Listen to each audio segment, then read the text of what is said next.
Hi, everybody. Welcome to yet another edition of Settling the Score. John Parenti, Mike Green alongside. Well, kind of alongside. Yeah, huh? Mike's in the corner, but Yeah, that's all nobody right. puts Mike in the corner. That's okay. Wife Barbara is here as well. Also in the corner. Without Barbara, I don't get here. Right. Well, today's major question is, where on earth is Johnny Boots? Oh, he's busy. I'm sure John has a good reason, that keeps him away from this. I'm not sure he So- does. Well, I'm sure he does. We miss him. We need him. And I guess next week we'll see him. He'll make an appearance. Maybe. All right, maybe. That'll be a good thing. Sure. It's always a maybe. Busy guy. First things first. Happy birthday to my Aunt Polly, Happy birthday, who's Aunt Parrot. 99 today. Wow. God bless her. That's pretty I good. would sign up for 99 in a heartbeat. And especially because she has more energy than the three of us put together. Oh, that's good. It's unbelievable. Yeah, I mean, you would hope at 99 you still got something on your fastball at least, or maybe it's a change up at this point. But at 99, I don't know where your faculties are. Is it your friends are? You don't have a bunch of people you graduated with anymore. So, but God bless her. She's got her kicking. smart. That's it. She's got her memories, and boy, she's something else. And So, she That's keeps it. her nephew in line.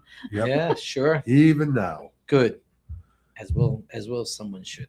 big week for high school football coming up, Michael. Yeah, so officially it starts. I mean, I believe always it starts like Sunday, theoretically, and I think some guys and some programs are like wicked gung ho, and they feel like, hey, we got to go Sunday. You're not winning or losing a championship if you don't start out until Monday. You know what I mean? It's just kind of, you've been probably practicing since June, probably school let out, maybe June 15th. You kick it to the next Monday. These teams have been practicing since then for the most part. So, yeah, they're ready to go Monday. Riddle me this: do members of the coaching staff take active part, or should they, or do they take active part in passing leagues and 7-on-7? Are they supposed to by rule? No, there's no rule that says anything really. It's a summer. It's out of season. It's not really the school year, so teams are kind of left on their own to put together, their practice plans and whoever works with them or not. So there's been times when I've known some coaches who, successful coaches, who let their assistants kind of run the summer. They stayed out of it. They vacation. They relaxed a little bit. They might have had their finger in it, but not going to practice as many times, and maybe not going to the passing leagues or the passing tournaments. And some coaches do. They want their hand in everything, and so I think it's up to each individual program and how they want to run it. And I would suspect that because it's not in season, that technically it's not mandatory for kids to show up. No, it's never been mandatory, and so I think starting Monday it's mandatory. It's just like any other interscholastic league sport with the schools. The season starts. The expectation is you need to be there. I know for me, in anytime I ever coached anywhere, you had those multi-sport athletes. A lot of times there's baseball and basketball, summer leagues.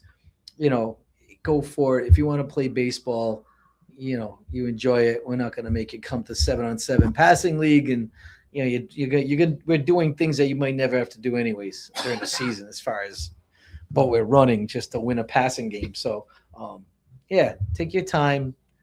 Enjoy it. But when football starts, then it's on, and expectations are We still try to talk and stay in contact with the local coaches, with Andy Gervasini and Coventry, and with Wes and some of the others. It is for them a very special day, though. I'm sure it was for you when you were starting, when you were coaching with Salve, with Hedrigan, etc. That it was kind of like Christmas Eve this weekend, leading up to that first day and welcoming them back. I think with all the summer conditioning programs, it just 1 week blends into the next. It really doesn't. It's not. I think the biggest day. I think the most excitement comes from pads. Like if you're gonna kind of check apart in the calendar what is the most meaningful part of the summer, it's when you put the pads on. You can actually have contact, and to me, that's where it begins. Like the acclimation period, which is great, which is smart with football. I think the NFHS has made that, identified that throughout the country as far as, how you build into full contact with your practice schedule. I think that's great, but until you really strap on pads and actually can compete and tackle and do all those tackling drills, it's just like the summer. It's just you're conditioning, you're running on air, you're installation stuff. So really, I think maybe the practice changes. The most noticeable difference from Monday from everything else that's happened prior is now you can actually practice. And you get everyone's supposed to be there, and the numbers are supposed to be. You should have 100%. Where in the summer it's kind of you grab a few kids, they're there. Usually the dedicated kids are always going to be there, but as far as like practice, it's just one day leads into the next. That's my opinion. I don't get to it. We never get excited over the first day. They still do double sessions, or in some cases triple sessions. We haven't done them in years. I don't think so anymore. I believe there are teams that go away, which is to me is a waste of time, a complete waste of time and energy and money.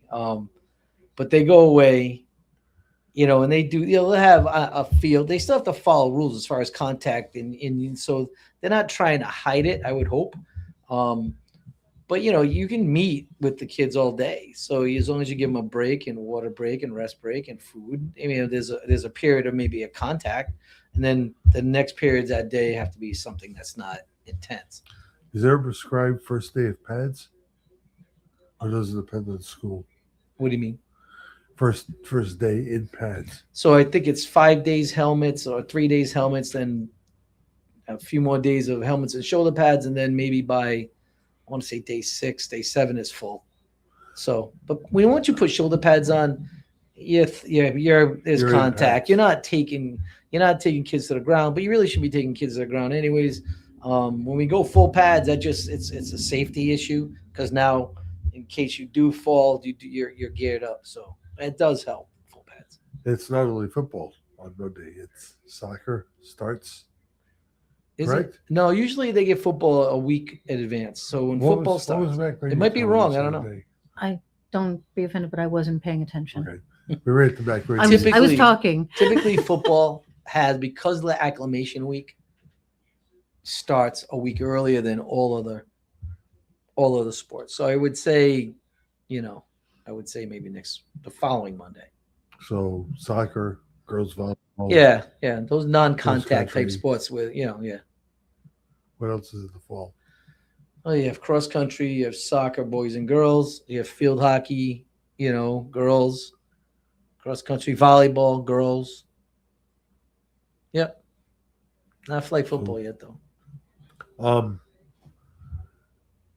to just take another minute and talk about the expectations of administrators and athletic directors, along with the coaches, in handling the weeks before the start of school. Of course, school now starts like August 24th, I think it was. You'll be going a little early this year. Yeah. Yep. So really, it's only maybe 10 days worth.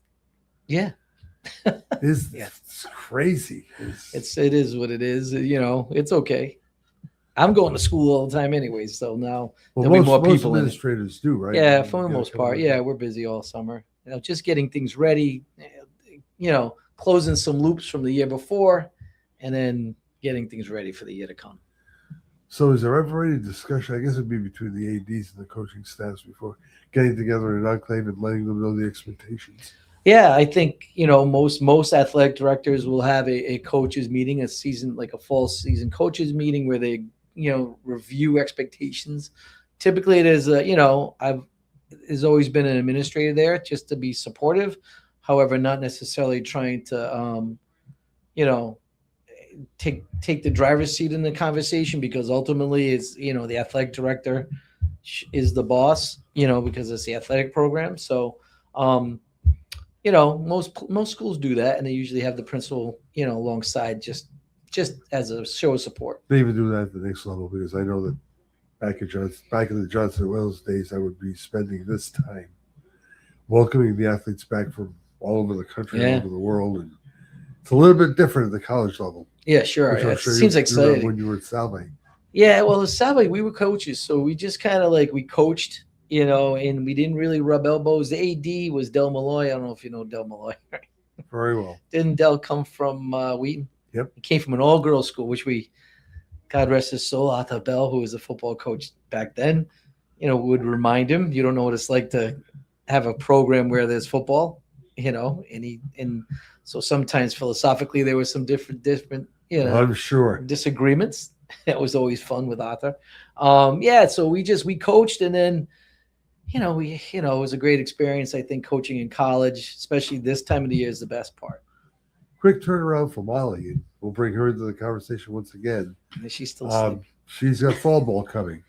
Yeah, she's got fall ball coming. When those kids go off to college, she reports, and then boom, she's back in it like right away. So I think they maybe have a couple of days to get themselves in their room together, and then they'll probably have a meeting. They'll do their run test, and then the following week it's on. And then usually their games are about 3 or 4 games in October. So we'll see her a lot. We see her a lot more now in the fall, actually. You're a junior now, right? Rising junior now, yeah, yep. So she's in it. So we'll see. Go Greyhounds. Let's hope. I don't know. The repeat. They had a special year last year. Winning the NE10 conference. That's what makes it so tough. I mean, they really only had maybe 8 or 9 weeks from the end of last season to the start of this one. Yeah, it seems that way. Yeah. So she's still hitting. Still, we're doing some long toss now, which is an oxymoron for me because there's no long toss. She can long toss. I just roll it back to her at this point. I can't reach her anymore. So that's what she's going to do. She knows what she needs to do to get ready for the season. So, did you have enough training, off-season training regimen that you have to follow, or? No, nothing that's really scripted, so to speak. Like she knows what to do. She goes to Amped Fitness. Not a sponsor, but they're great down in East Greenwich. Andy's the proprietor there. Molly's been going to him since probably 8th grade. And so she's very comfortable. She knows what to do. She doesn't need to really follow a prescription, so to speak. So What's with the beard? Just summer lazy. Oh, I'm done. I've been going to work all summer, so this is my mental break. let's take a hard right and talk the Patriots, Let's go.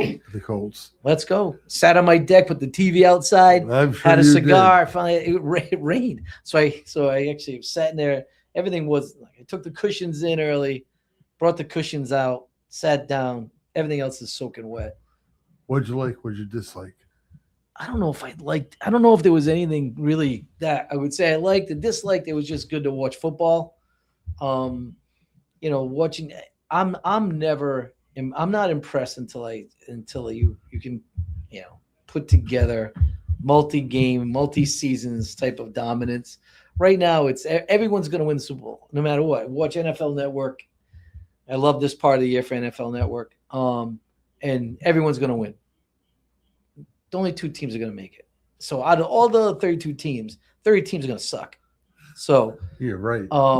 so basically, it's kind of who sucks less. There's going to be teams that really suck. There's going to be teams that are almost pretty good but didn't make it. So, so to get back to the Patriots, I thought the backup offensive line did okay. I thought they were all right. The running back was okay. You're competing. You're not going up against their ones. These aren't your ones. This is just. Here's my question about that. They had 2 days of joint practices. The ones had to probably go against the they ones. do. Yeah, typically. So why not carry that over in front of 20 or 30 or 11,000 people and at least play a couple of series with your ones? Because I think, I guess their philosophy was we saw what we saw with the ones in the joint practice. That was competitive, and we're okay with that. We don't need to bring them out there just to appease the people that were in the stands. Like when you go to a preseason game, you should know you're not going to get the studs, right? If you're going for the experience. You're not going to see. You shouldn't, at least. Or are they going to see Because them these for guys have, one or two like- series at the most? It's a series. So that could be 4 plays, Right. 3 plays, 3 and out. So okay, if you came to see that, you wasted your time anyways. So I think for the coaches, and their job is to make sure everyone gets the reps they need that they feel is necessary, and then not put them at risk. So they were satisfied in the joint practice, and it's fair enough. Tommy DeVito, solidified as a number 2. I thought he played pretty well the other day. I thought he played okay. I like how he throws the ball well. He throws an easy ball. He throws a catchable ball. We'll see. I mean, if they feel he's a good enough backup, then so be it. They have an awfully crowded wide receiver room. Yeah, and I think that It's like the Red Sox infield. Yeah, I think at some point, I don't like the trade talk of getting rid of Booty.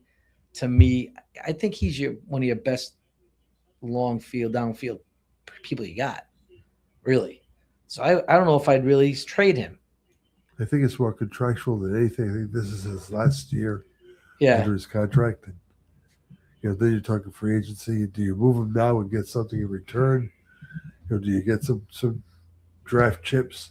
move him now and get a defensive end that can rush, because that new kid's not going to do anything either. H-E, Akis? Akis. Yakis, Yeah. whatever his name Oh, I'll is. learn his name once he gets good. So Do you have an opinion about Keyshawn Booty? He stays. I keep him. I think you keep him. I would like to see him kept because for Christmas, Barbara got a Keyshawn Booty uniform top. Then you need to keep him. Yep. Right? Just for that. She's going from Gostowski, too. And as soon as we got the Gostowski jersey, he was off to Texas. Oh, so that's what Tennessee, this is. so So yeah. it's kind of like It's all about where my money is best spent. right. So at this point, he might be going somewhere else now. Yeah. Oh, that stinks. What can we collector's item? Eagles coming in this week. Giants play today. They're playing First today. I game. know the Bills are playing today. Yeah, the Vikings and Giants game is tonight. How about that? The That's what I'm Vikings, saying. they stuck it to that kid. Boy, did they. Boy, they stuck it to that kid. I like J.J. McCarthy. As a Michigan fan, I like J.J. McCarthy. I saw what he can do. I think he's got a wicked arm. He can throw it.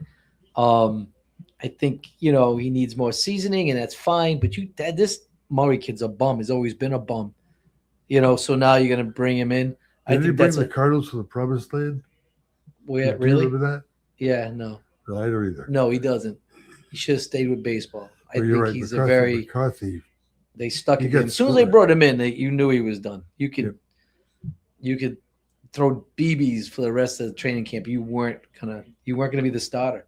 Very good friend of mine, Joe Branca, who's the regional manager of the GM at Newport Creamery. Big Vikings fan. Extremely upset about the Kyler Yeah. Murray thing. Yeah, I'm not. Yeah, I don't like that. Never did. Thought he was overrated. There are guys who are great college quarterbacks. That's it. That's the top of their bounce was in college.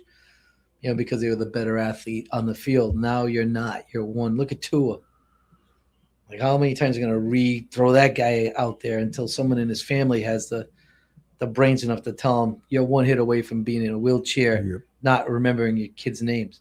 Legitimately. And that's Yep. not even hyperbole. No, Someone that's suffered as many concussions and the severe concussions, and he's still playing. The fact that the NFL even brings him on and say, you know what, there's collusion. We all know there's collusion in the NFL. Colin Kaepernick could have a job, right? So why not look at this kid's best interest and say maybe we don't pick this guy up and make him a starter for Let's his get back for his own health? I want to get back to the high school game for just a minute or so. Have you seen an improvement or an increase, I should say, in the use of the soft cap helmets? So yeah, I see the more you go around the different programs, you see more and more of those helmets in play. So the Shriners with not the help, but with the help of the Rhode Island Football Coaches Association has put out a questionnaire because the Shriners organization is willing to supply the high school football teams with a set of Guardian caps. free of charge. I think it's a great, ambitious, and gracious donation. So right now they're kind of in the middle of how many do you need? You know, because I was part of the list of the form to send out to everyone, so I can see the results. I think we should have stipulated, be grateful, not greedy. And their team's asking for 90 of them. Not every kid's going to need it. That's ridiculous. We're not outfitting your whole staff, your whole team. You have 90. First of all, you shouldn't be in Division Two if you have 90. There's one.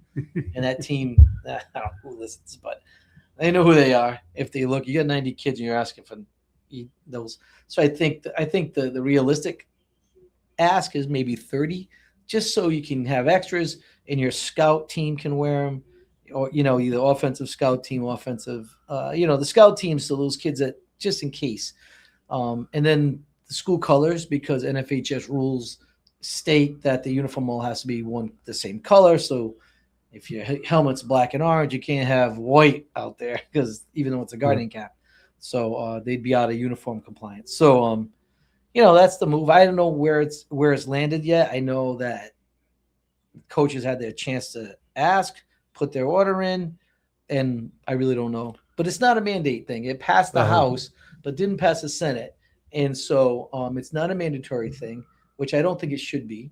But I do think that families, if you want to wear it, that's your choice. I mean, I would never want to tell a mother who's letting their son only play football if he wears that cap to say you can't wear the cap, because then you're going to lose that kid. Are they easily removable? Yeah, I think it's all Velcro, around it. Yeah.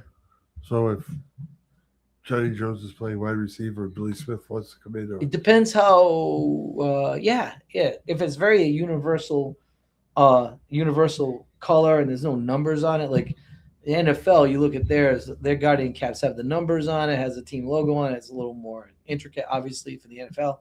I'm sure colleges will do the same thing. For high school, if you can take it off and put it on someone else. So it's funny that the more these are starting to come out and be kind of the norm, there's pushback a little bit as far as there's no data from, this is what I understand. There's no concrete data that shows it reduces the likelihood of preventing concussions.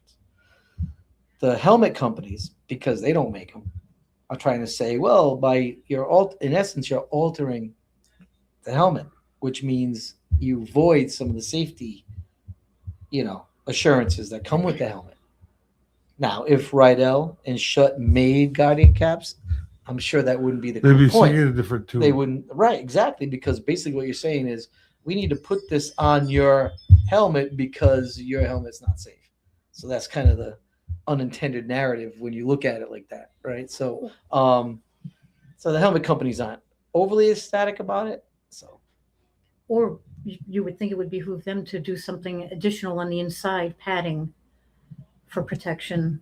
I think that so at the higher levels in college, in the pros, those helmets, 'cause I've seen them, are very, very individualized. They're measured. They're formed. There's it's almost like a race car, like a NASCAR helmet inside. That's how much it's tight around the head. Where you're buying schools, are buying, let's say 60 helmets. You're not going to get 60 individualized fitted helmets. You put them on, you make sure. So I think there's a limit to what the helmet companies can do on the inside, because it has to kind of fit all heads. And yet, so really the safety construction has to be on the outside as well. So I think that's what you see, because I've seen those helmets. They're like amazing. They fit that person's head. It's not like you can take it and move it out. As we begin, I'm going back to the high school season now. As we go back to the start of a new interscholastic league season, what is the principals committee of athletics more concerned about? Safety, sportsmanship. What is the main issue? What are some of the key things we're looking at? Well, everything about the Interscholastic League and NFHS, it's education-based athletics. So I think it's really to reinforce the fact that you're an athlete, you're a student athlete first. In that, what are the priorities of a school? The safety and the education of students, and that's kind of the same So that kind of parallels with the NFHS and RIL's same philosophy. So safety and ensuring that the students are well-rounded student athletes. In light of some of the things that have happened over the course of the past several years, fights on the field and parents fights, kids fights, whatever, where's the sportsmanship thrust? If you catch my drift. Yeah, no, I do. I think, it's a constant message to the schools, to their fans prior to, and constant as far as expectations of what good sportsmanship looks like and sounds like. And then, holding people accountable. And I think that, it's uncomfortable conversations of telling parents you're not allowed at the game, or telling schools, hey, you can't come to our game because, historically we've had issues with your fan base. So you're not, that's a tough conversation, but I think you have to have it, and you have to have support, utilizing your resources as a district. I know sometimes just going to other teams, middle school can be an issue because, you have high school administrators who are supervising a high school game, don't necessarily know the middle school kids. And the middle school kids kind of they're like untethered, man. Their parents drop them off and they run amok, and there's no consequences the next day. So I think there's a movement to kind of limit middle school age kids, or have, the middle school administration also have to work because some of their students are causing a problem. Parent wise, that's just your supervision, your game supervision, being able to talk to a parent, and it's an uncomfortable thing. I think, sadly enough, we need police details. It costs money, obviously, but it's a necessary thing because, we're educators. We're not police. We're not crowd control, really. We're not security. I mean, Well, I was just thinking that I wouldn't expect a teacher to have to be the one to go in and say, Mr. Green, we have to remove Yeah, you and from the that's what stands, or happens. something to and that that's what effect. happens. Yeah, and that does happen. And so, administratively, that's something that I wouldn't say, like, if I had to, I would, even as a teacher. However, again, not my training, no one's ever training us how to do that, actually, so you're supervising a game, here's a jacket, keep the crowd. Because, I mean, nobody's expecting a teacher to, and then what do? Do you have to now say to Mike, you have to be here for this game because we need you in section 1 and we need John in section 2? It's easy. I mean, you would hope that with the police presence, that would deter some of that behavior. The kids are different because they all know the students. So it's not the teacher. I would say it's not that part of it that's the issue. It's more the other team's kids. That's an issue. And then adults, so that can be it. But we'll see. Well, you cross your fingers every year. You send the message out there of expectations and behavior every year, every game, and you cross your fingers. And sometimes you have an early game. You have an earlier game.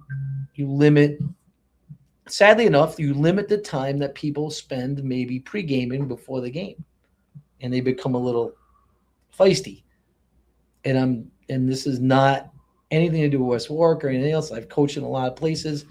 I say this because I'm using my past experience from years ago and other programs that I know that, pre-game games at 7, they're in the parking lot tipping. Have a game early. The middle school kids aren't there because the parents, it's dinner time. They're not dropping them off saying, hey, it's 2 hours, get out of my hair. So maybe a little earlier game could help. I mean, because we've seen it in baseball games. We've seen it at basketball games where an official has to actually stop the game for a minute to have a word with a parent. And I like that. You know what? That's okay too. But you're not going to see that in football because football is so far away. Yeah. I don't mind the official doing that because it really calls out everyone else. Now, have there been officials I thought were a little bit above and went a little further? Because I'm pretty aware of the words. I try to stand somewhere where I can see kids for the most part. When they stop and say, hey, we're getting some grief from the kids behind us. Some of it's an adult. Some of it's not the kids. Some of it's adults yelling out there or sometimes I think it's a little bit oversensitive. In my experience, they've stopped the game and I couldn't figure out why because I'm standing right there. I can't. Yeah, but it's just a problem. I mean, it's someone said athletics is the bane of an administrator. I don't like that, but because it's a part of school, but it is somewhat. It can be a reality, a tough reality. You're watching Settling the Score here on 321. Mike Green, wife Barbara, John Pritty. Are you going to handle the? I have the no break? idea. I can go. I can do it. I'm here. Oh, Ben is here. Ben Barber is here. Pressure's off. We will be back. We'll talk Red Sox baseball, the wild card stuff, and more. And Settling the Score in a moment. No, I'm just kidding, Barbara. You can do it. Saturday, August 22nd at 1 p.m., join the Smoke and Barbecue competition at Tavern on 3, 809 Nooseneck Hill Road, West Greenwich, benefiting Veterans, Inc. Come hungry and ready to enjoy barbecue, 2 live bands, raffles, and family fun for just $35. Think you have the best barbecue around? Enter the competition for just $25. Call 401-255-6673 to register by August 15th.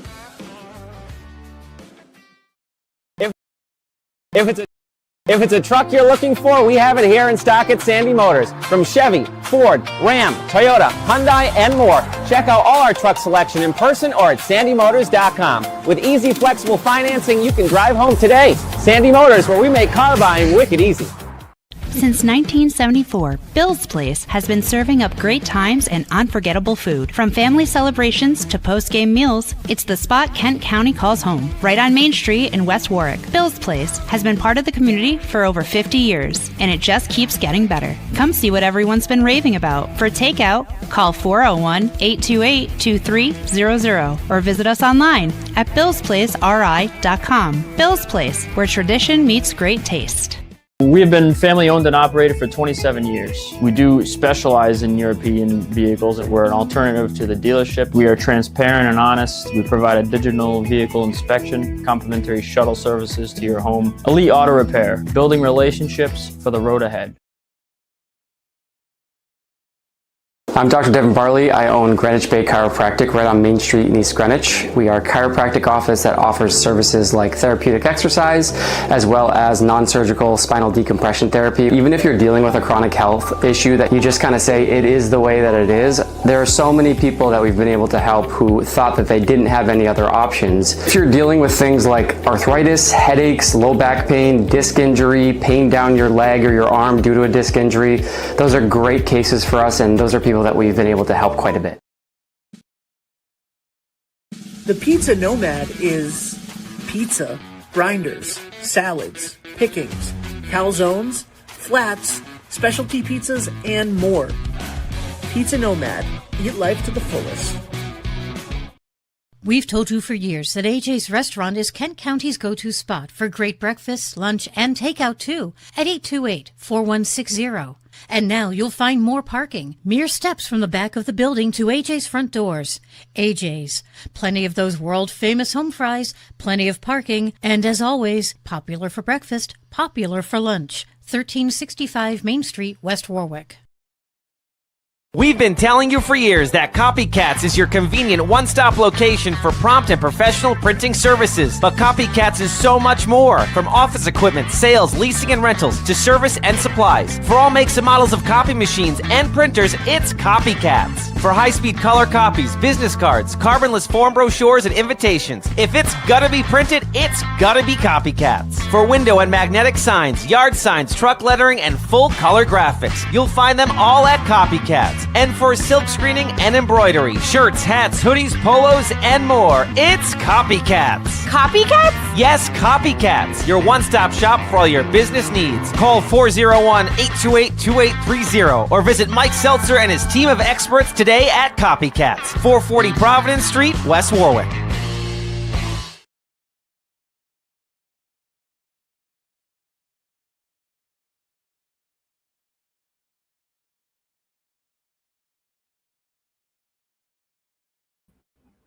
Hey, there we are. Hey. Yes, have the toy. Welcome back to the live stream. Hey. Suddenly the Score returns. You and I were talking during the break about Anthony Richardson. Yeah, I thought, I was more kind of intrigued by the Colts game than the Patriots because, Anthony Richardson ran pretty well on the Patriots. So, I mean, you look at the Patriot run defense is going to be a big part of their success this year. Their edge defense wasn't there. Guys coming up the field too hot, too much, letting Anthony run underneath. But, if you're the Colts, if you're a Colts fan, which I would say I was for a while up until this year, they I think Riley Leonard came in. He needs a Quiddy Pay situation. So he's a Raiders fan now. I'm a Raiders fan now. So ultimately, Riley Leonard, watching him going, it was terrible. I don't know if he's your backup. If you figure Anthony Richardson's leaving, and Riley Leonard's your backup, you're in trouble because he looked terrible. I mean, maybe it's because they put him behind a terrible offensive line. He's playing against, the Joes, not the Jimmies, and therefore you're getting the worst of the worst. He didn't have a chance to be good, where Anthony had the better team, and maybe they flipped that in the subsequent, preseason games. But if I'm a Colt fan, I'm a little nervous about the backup quarterback here because Daniel Jones, gets injured often. He's coming back from an Achilles, which, usually 1 year is a tough return time. Turning our attention to baseball and looking at the last week and the teams. What do you got? My Red Sox, Yeti.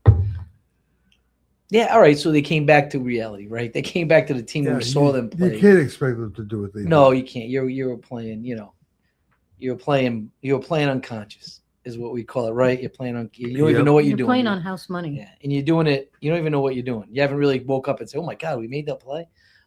Went to a game on Sunday. So Molly's gonna have to pay her tuition from now on because we had to pay for the tickets. But what did it cost you to park? So it was only $15. So we parked far. Yeah, but we parked at the Beth Israel Hospital, so which is maybe half a mile straight down Brookline. So we've always parked there.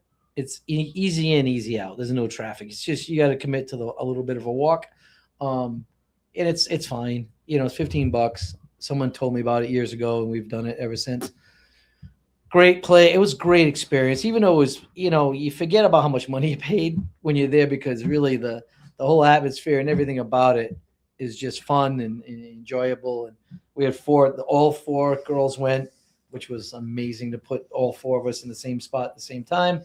So that was kind of worth it to that point. So it was great. It was hot. That Sunday was unbelievably hot, right? It was crazy. I kind of have a way where I want to sit in Fenway. I have to sit left field side so the sun doesn't hit you in the face all day. And I'd like to get underneath something just in case, so I get the shade. So we chose the grandstand seats. What I was told yesterday is the oldest seating in baseball. Those grandstand seats are the oldest section.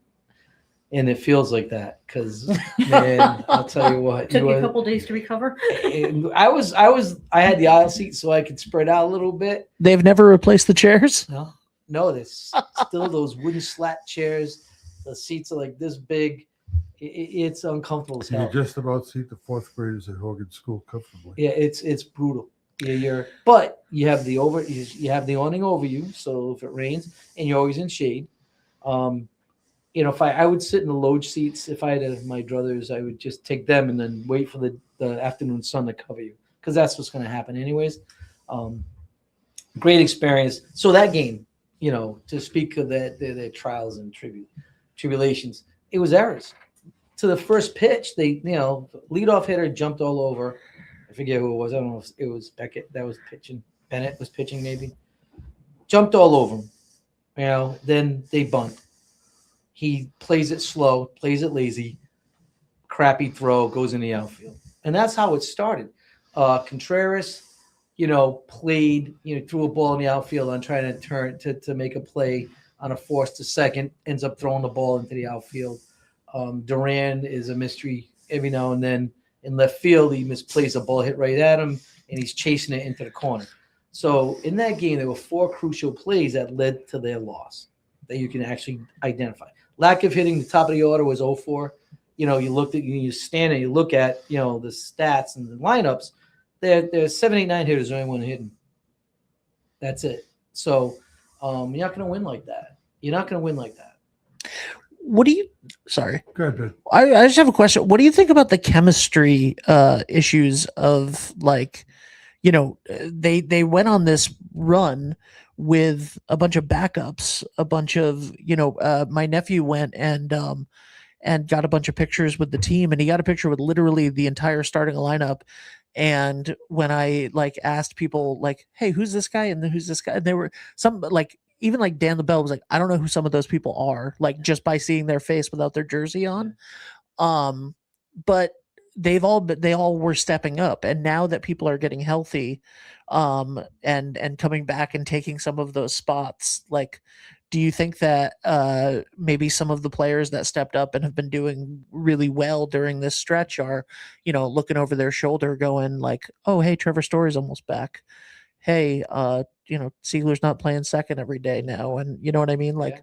Do you think that some of that chemistry might be messed with a little bit when some of the stars come back?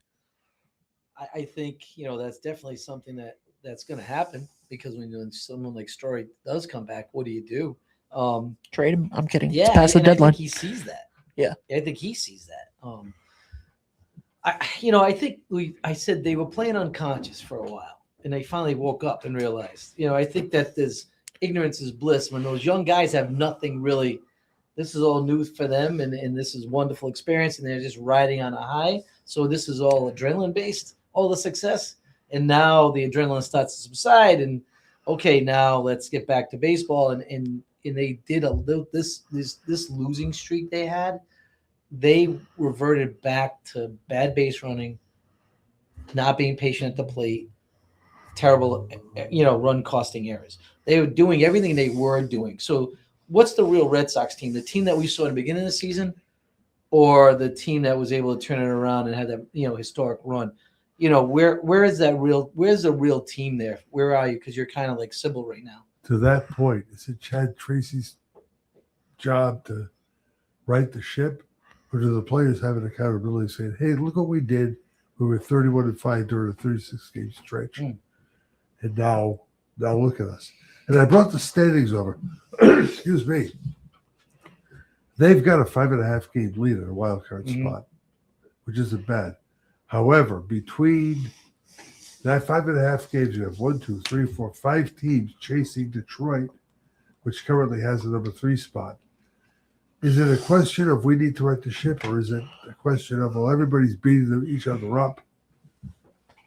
So, we've got this 5.5 game pad that we have to last for the next 6 weeks. Yeah, I think that's kind of the conversation in the executive suite. I think we can have those conversations, but really, what direction are they talking about? Are they talking about just keeping this?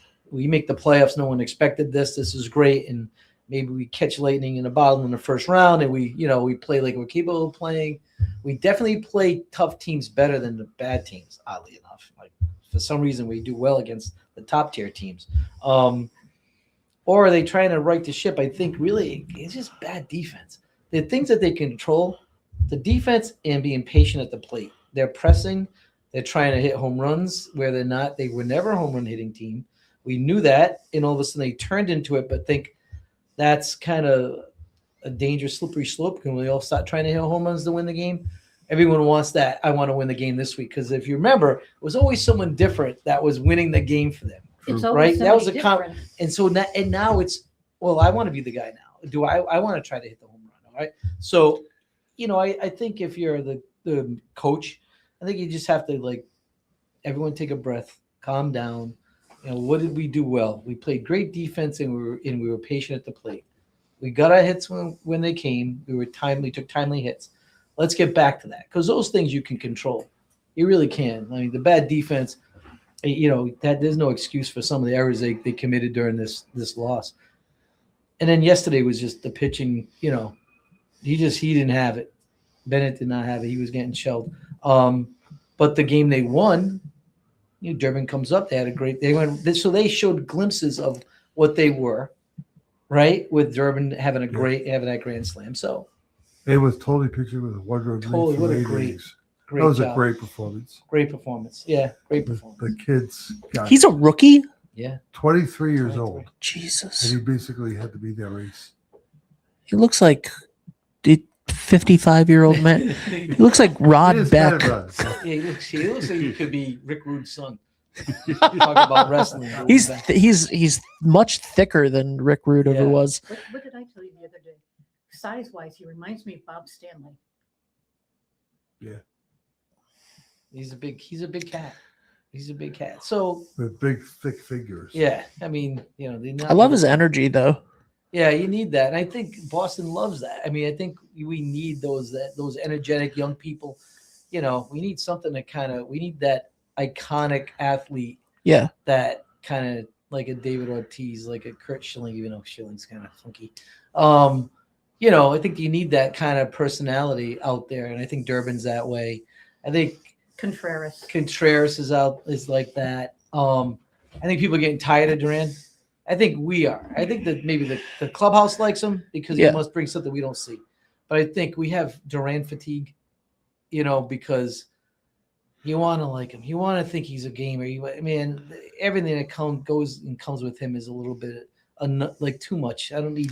What about him? Like even talking about, you know, fighting Chad Tracy about like I should be taken out of the starting lineup. Like what are you doing? Why am I even in here? I'm bringing the team down. I'm playing like crap. Like, yeah, that's a lot. He's a lot. Yeah, he's a lot. Like if he's like someone on your team, like you need a degree in psychology just to deal with this kid, you know. And that's and athletes are crazy enough. Like you talk about Contreras, so you got booed for not running out the ball right now. In one breath, which happened to Manny Ramirez. Oh yeah, right. But you could. No, it's deal just with Manny being Manny. Manny. Manny being Manny. Right? and that was an acceptable kind of. You took that right. He's one of the best hitters in baseball. Pure right-handed hitter, right? However, when he did it, they booed him, and in some of the talk show people were saying, well, that just shows that the fans are invested, like they're watching it. They're not looking at their phone. They're not taking selfies for their influencers. They're watching the game. They expect him to run it out as being the leader of the team. Then other times people go, you don't know what he was going through. He's still suffering concussion. The error I talked about on Sunday could have been that too. But he threw a ball way into the outfield. So you look at, he got hit in the head. He has concussion. He's been hit, led the league's leading hits, right? So he's busted up. And so now that spin was, you know, he went to Tracy and said, look, I'll play. I don't think I can give you 100%, but I can give you 70. So to me, that's not acceptable as a coach. I'm not going to play it. I'll play, you know, I'll put someone else in. It's okay. You know, you get healthy. I don't need you at 80. I don't need you at 70. I get a ton of guys at 70. Yeah. We got a ton of guys that can play you at 70% and they'll run the ball out because they're healthy. So if you're not feeling good, and rightly so, you have a concussion or you still have the symptoms of concussion, yeah, sit, relax. So like in baseball, the tail wags the dog sometimes, and I just don't. It boggles my mind in that situation.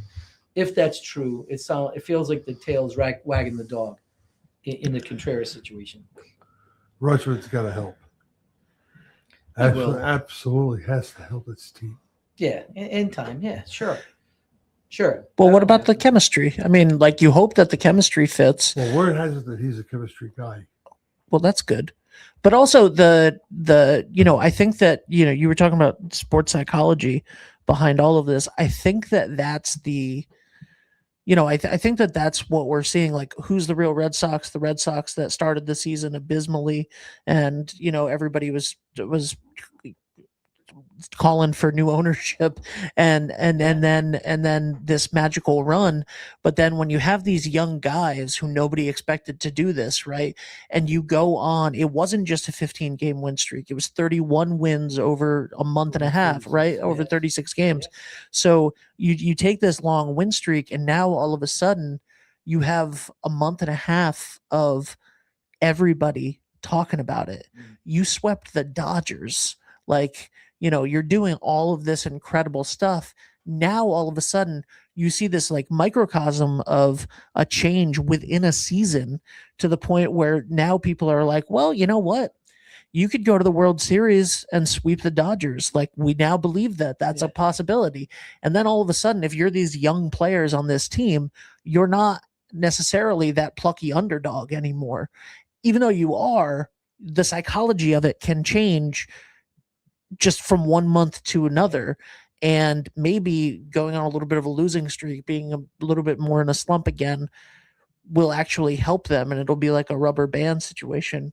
But I think that it is the settling down of that, and the exactly what Mike was saying. Like, well, now you're trying to hit home runs. Now you're trying to be the heroes. Now you're trying to be, because you think, okay, cool, we're the effing Boston Red Sox, and that's great, and we're not a laughing stock, we're the favorites, and that can do a lot to young players' heads. Sure. But I think one of the things, excuse me again, one of the things that I look at is, okay, set the 36 game streak aside. They are, in my mind, if you look at these wild card standings, basically just as good as everybody else, and they're a 500 ball club. And you're talking about Minnesota, Texas, Toronto, Baltimore. Mm-hmm. Toronto was all of a sudden on a 5-game winning streak. Right. And then beating the crap out of the Yankees, which is always pleasant. Mm-hmm. But I mean, the Red Sox right now are playing the Pittsburgh Pirates. They're only 4.5 games out of the playoffs but themselves. They've got Arizona coming up. They've got, well, let's go back to Arizona. Arizona right now is in the number 3 spot in the National League wildcard standings. They're not playing patsies, and they're not playing great teams. They're playing teams that are equal to them. So any game they play from here through the Giants series in a couple of weeks is a toss-up. Right. And they're going to need that good play, that good pitching. Brian Mayo is going to be huge. Yep. Pablo Sandoval is going to be huge. Yep. Guerrero's going to be huge. Correa's going to be huge. The bullpen's going to be enormous. And Garrett Woodlack needs to come back. Right. Right. Who they put him on assignment for? Who? They moved him down. They moved Weissert down. Weissert down. And then they brought Weissert back up last night or the day before last. Okay. I don't know who they dropped down or who they DFA'd. They DFA'd somebody, didn't they? Yes. The other catcher that they got, That's right. Oh, Rogers. Rogers. Okay. All right. That makes sense. We'll see. Should be exciting. But I think you're looking at a team that doesn't realize that they're playing a level of the game that they didn't expect themselves to do, and all of a sudden they're doing it. And probably to a degree, you're not thinking, how did we do that? You're just thinking that, wow, we did that. And I think that's what carries you into, you don't realize what you just did. And that's what's carrying you into, your success that you're having now. Because let's face it, there is not really any team that's a standout team this year. Right. So anyone can beat anyone. Mm-hmm. By proof of The Dodgers. So we'll see. I mean, it's going to be exciting. Maybe we'll get one more time. So I was thinking about getting tickets, like season tickets. So I was on a phone call. So here's Molly's one. really on her own now. Well, it's all this big money that we have going on. So it was like they have packages, like a 40-game package, a 20-game package. So, I mean, they're trying to sell you. But, I thought about it, and, we used to go to Red Sox games all the time. So it's not something new. So I'm thinking about it, maybe purchasing like 20 tickets. And then the way they explained it to us is that you can give the tickets away. You can give them to family and friends in limited amounts. You can sell up to 50% of them. You can donate them to the Red Sox Foundation. So there's different ways that you can get 20 that you can kind of kick it back. So we're just talking about it in the same areas I wanted. That's got to be left field. So they gave us those available tickets for 20. But what's funky is can't do it during the school year. Yeah. So it's like I need weekends. Everyone would like that, right? But Sure. So the different packages have it's like a cornucopia of availability. So you might get like a Monday, Wednesday, or a Monday game, and then a Saturday, Sunday game, and you have to kind of weigh up. Okay, well, I'll sell my weekday games, and then just go on the weekends. Weren't we speaking with somebody earlier this year that got like that small package like that and got like this ridiculous set, like it was only through like April or May or something? Yeah, that's the other thing. Yeah, it's weird. You Mhm. don't get the Yeah. full season. Yeah, so Because I would, it's a great idea if you can stretch it out. Like I'll get a couple tickets for May. well, you can July. trade them, so it's almost like a timeshare. I think that's how when That's he a was good way to- explaining it. So it's like a timeshare. So other people in that program, you can trade. Like I have, Do you get a free lunch when you go in to listen to the seminar? Nothing free. Nothing. It was a phone call. The only thing I didn't have to drive there. Yeah. So we'll see. We're kicking it around. It's probably not realistic yet, but we'll see. My daughter, she can go. I'll give her the tickets. If she's got no class on Tuesday, Thursday, then she can go up to Fenway. Go It's a for great it. schedule. Yeah. That's a great schedule. I had that at URI. It was Monday, Wednesday, and Friday, 8, 9, 11, and 12. I was out at 1 o'clock. Yeah. Everyone on Tuesday and Thursday were awesome. Well, she's supposed to do an internship with the Worcester Railers, the hockey program there, and so I don't know what's going on with that. So she's wants to stay in the sports field if she can. So Final thoughts. It's coming up on the bewishing hour. So final thoughts, Ben? high school. Baseball has been very, very good to me. Yeah. Lyle? I guess we're gonna get ramped up, man. It's football season. It's time to have some fun. Barbara? I'm just excited for the Pirates Red Sox tonight and tomorrow because once again, I have no dog in the fight. Both my dogs are in the same fight. My National League team, my American League Very team. Tom Brady-esque. Pittsburgh girl. All right. I have I nothing. bleed black and gold. I have nothing intelligent left to say except thank you for joining us again in another edition of Settling the Score. Casey Rhodes from East Greenwich, the Avengers AD, joins us next week. Hopefully, Boots will be back. Fingers crossed. Who? Johnny Boots. Oh, What's yeah. his name? I don't recall. For Ben, for Mike, for Barbara, John Parenti, thanks for being with us. See you next week.